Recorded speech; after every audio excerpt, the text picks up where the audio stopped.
দেখো আজকে আমার বাড়িতে সুন্দরবনটা পুরো তুলে নিয়ে চলে এসেছি। সুন্দরবনের মতন রান্না বান্না হচ্ছে। তো দেখো, প্রথমে তোমাদেরকে ইলিশ মাছটা দেখিয়ে দিলাম। তো ইলিশ মাছটা করা হবে। তো এখানে চিংড়িটা কাটা হচ্ছে। তো আমার বর কি সুন্দরভাবে চিংড়িটাকে কাটছে। আর এখানে নারকোল কেটে রেখেছে, নারকোল দিয়ে চিংড়ি মাছের মালাইকারি। আর এখানে কলা পাতা সব ধুয়ে রেখেছে। আর এখানে ভাতটা আমি বসিয়ে দিয়েছি। কলা পাতাগুলোকে ভালো করে ধুয়ে নিয়েছি, ধুয়ে আর জল ঝরানোতে রেখে দিয়েছি। আর ইলিশ মাছটা নুন হলুদ দিয়ে মাখিয়ে রেখেছি। তো চিংড়ি মাছগুলো দেখো কি সুন্দরভাবে কাটা হচ্ছে। তো এক একটা করে চিংড়ি মাছ আমার হাজব্যান্ড কেটে নিচ্ছে, খুব সুন্দরভাবে কাটা হচ্ছে। তো এইভাবে কাটবে, কেটে চিংড়ি মাছের মালাইকারি হবে। তো আজকের মেনুতে কি কি আছে তোমাদেরকে তো দেখাবই। তো প্রথমে এগুলোই দেখো কীরকম করে কি করছি, তোমাদেরকে পুরোটাই আমি দেখাচ্ছি। খুব সুন্দরভাবে চিংড়ি মাছটাকে ভালো করে ছাড়িয়ে নিচ্ছে। চিংড়ি মাছের ভেতরের এই জিনিসটা ফেলে দিতে হয়, তার জন্য আমার হাজব্যান্ড খুব সুন্দরভাবে ফেলে দিল। তো ও খুব সুন্দর করে মাছ ভাজতে পারে, তো তার জন্য বেছে নিচ্ছে। আমি তো একটুও পারি না। তো ও দেখো চিংড়ি মাছগুলো কত বড় বড়। তো আমি দেখাচ্ছি তুলে তুলে চিংড়ি মাছগুলো কত বড় বড়, দেখেছো? তো এখানে দেখো কলা পাতাটাকে মা ভালো করে কেটে নিচ্ছে, কেন আজকে ইলিশ মাছের পাতুরি করা হবে। আর আমি এখানে কলা পাতাগুলোকে তেল মাখিয়ে নিচ্ছি, সুন্দর করে তেল মাখিয়ে নিচ্ছি। দিয়ে তারপরে ওখানে দেখো কলা পাতাগুলোকে মা ভালো করে সেঁকে নিচ্ছে। পুরো সুন্দরবনের ফিল করতে চাই আমরা বাড়িতেই। সুন্দরবনে তো যেতে পারছি না, তার জন্য। তো তোমরা কে কে এরকম বাড়িতে রান্না বান্না করে খাও? আর আজকে ওয়েদারটা সত্যি খুব সুন্দর ছিল, তোমাদেরকে দেখাবো। এখানে দেখো এক এক করে আমার মা আগুনে সেঁকে নিচ্ছে কলা পাতাগুলোকে, যাতে নরম হয়ে যায়। কলা পাতাগুলো খুব সুন্দর করে সেঁকে নিচ্ছে, দেখেছো?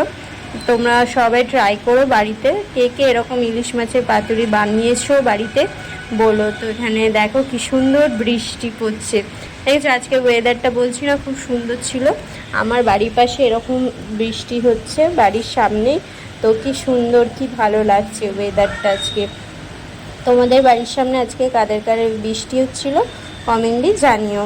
আমার বাড়ির সামনে এইভাবে বৃষ্টি হচ্ছিল আজকে, খুব প্রচুর পরিমাণে দুপুরবেলা বৃষ্টি হচ্ছিল। বৃষ্টি হচ্ছে আর এইদিকে খাওয়া দাওয়ার আয়োজন হচ্ছে। এখানে নুন নিয়েছে, সর্ষের তেল নিয়েছে একটা জায়গায়, ইলিশ মাছগুলোকে নিয়ে নিয়েছে। আর এখানে কলা পাতাগুলোকে আগে থেকে তেলে সেঁকে নেওয়া করেছে। আর এখানে দেখো মশলাগুলোকে ভালো করে মিক্সিতে বাটা হয়েছে। মশলার মধ্যে যা যা দেওয়া ছিল, এখানে সর্ষে ছিল, কাঁচা লঙ্কা ছিল, আর একটা যেন কি ছিল আমার ঠিক মনে নেই, মা যেহেতু করেছে। তো এখানে দেখো মা ভালো করে মশলাটাকে মাখিয়ে নিচ্ছে, হাতে করে ভালো করে মাখিয়ে নিতে হবে মশলাটা, যাতে পুরো মশলাটা মিক্সড হয়ে যায়, কারণ এতেই একটা করে ইলিশ মাছ দেওয়া হবে। তো দেখো এই রেসিপিটা আমার মা করেছে। তো মা ভালো, খুব সুন্দর রান্না করে।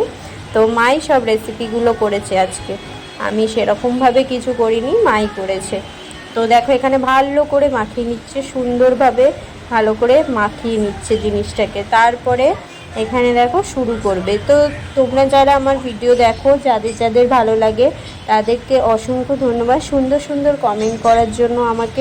তোমরা আমাকে এত ভালোবাসা দিচ্ছ, সত্যি খুব ভালো লাগে। এখানে দেখো এবার একটা একটা করে আমার মা ভালো করে নুন দিয়ে চেখে নিচ্ছে একটুখানি, যে কেমন কি মশলাটা হয়েছে। তো তারপরে এই দেখো একটা করে দিয়ে দিচ্ছে। ইলিশ মাছের পাতুরি কীরকম করে হয় যারা জানো না, তারা দেখো, দেখবে শিখে যাবে, যারা যারা জানো না। আর যারা জানো তারা তো বলতে হবে না, কারণ তারা তো পারবেই। আর যারা জানো না তারা একটু শিখে নাও। এখানে তোমাদেরকে দেখাচ্ছি কিভাবে তৈরি করতে হয়, দেখে তোমরাও ট্রাই করো বাড়িতে, ঠিক আছে বন্ধুরা? তো এখানে দেখো একটা একটা করে নিয়ে ভালো করে সুন্দর করে একটা একটা কলা পাতায় বেঁধে দেবে, খুব সুন্দরভাবে বাঁধবে। দেখো কি সুন্দর একটা করে ইলিশ মাছ দিচ্ছে, আর একটা করে তার উপরে কাঁচা লঙ্কা চিড়ে দেবে।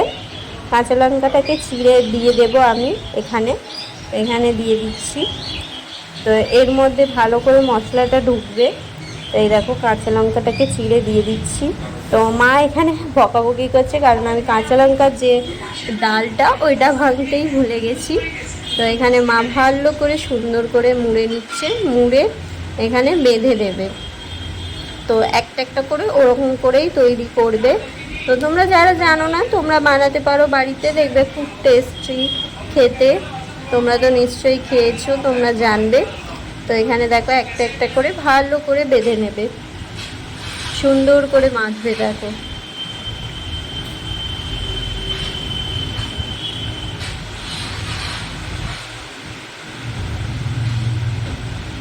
তো এখানে দেখো বাঁধা হয়ে গেছে। তারপরে মা এখানে চলে এসছে কিছু মাছগুলোকে ভেজে নেওয়ার জন্য, কারণ এটা আমার ছেলে আর আমার দাদার জন্য।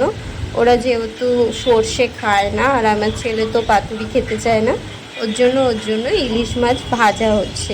তো এখানে গরম গরম ভাজা হচ্ছে। কার কার ইলিশ মাছ ভাজা খেতে খুব ভালো লাগে? আমার তো দুটো খেতেই ভালো লাগে, পাতুরি ভাজা। ইলিশ মাছ মানে তেল দিয়েই ভাত খাওয়া হয়ে যায়। তো এখানে দেখো ইলিশ মাছগুলোকে ভেজে নিচ্ছে সুন্দরভাবে, আর এক সাইডের মধ্যে পাতুরিটা হতে দিয়েছে। মা সুন্দরভাবে পাতুরিটাকে দিয়েছে, দেখো তাওয়াতে দিয়ে জিনিসটা হচ্ছে। তোমরা দেখতে থাকো, ভালো লাগলে একটা লাইক কমেন্ট শেয়ার করো।